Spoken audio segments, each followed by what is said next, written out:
Hey, Peter from the Salvos here, out and about around Geelong today. Look, just a few thoughts that have come to mind today, and it's basically about, isn't it funny when you have a child and you're teaching your child about life, or just disciplining your child. There's many choices, and children have to choose to either do what you say or learn to do their own thing, or to take on the information that we've passed on and choose to make wise choices. But isn't it funny, because it kind of gives us an idea of what it's like, what it must be like for God. You know, for God, who's our Heavenly Father, who's trying to guide humanity in the way that's best for them, and to get caught up in the paths that He has planned for us, because He knows what makes life wonderful. We all say, no, I don't want to do what God wants. Who cares what God wants? I want to do what I want.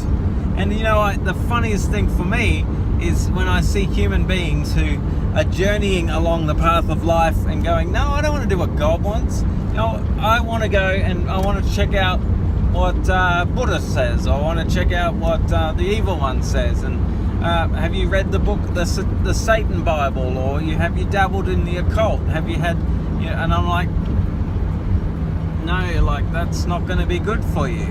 But you know what?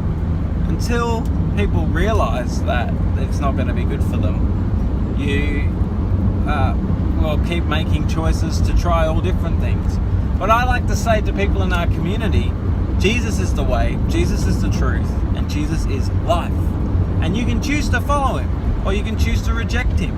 And you can try all these other ways of trying to find meaning and purpose in your life. And to be honest, there's probably some good reasons why people have chosen not to follow Jesus. And it's usually because of His followers.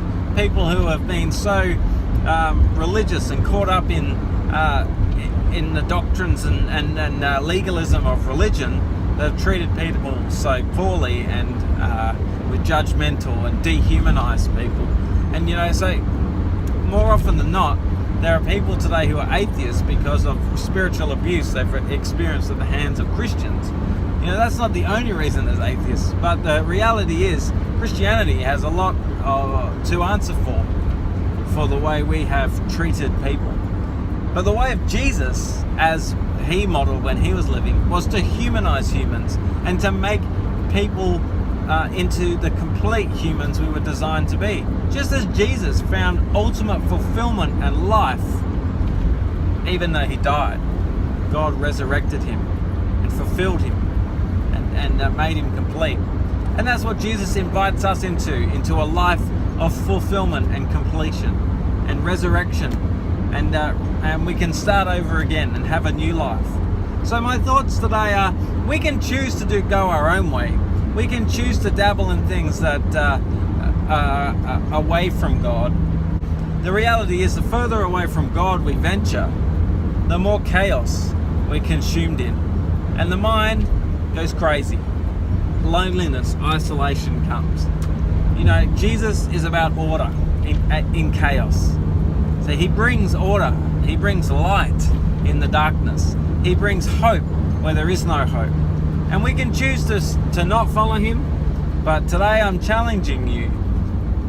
You know, you may have been let down by some Christians, but I'm challenging you today to reach out to Jesus. And you can talk to Him, pray to Him. Say, God, I need You. I need You today.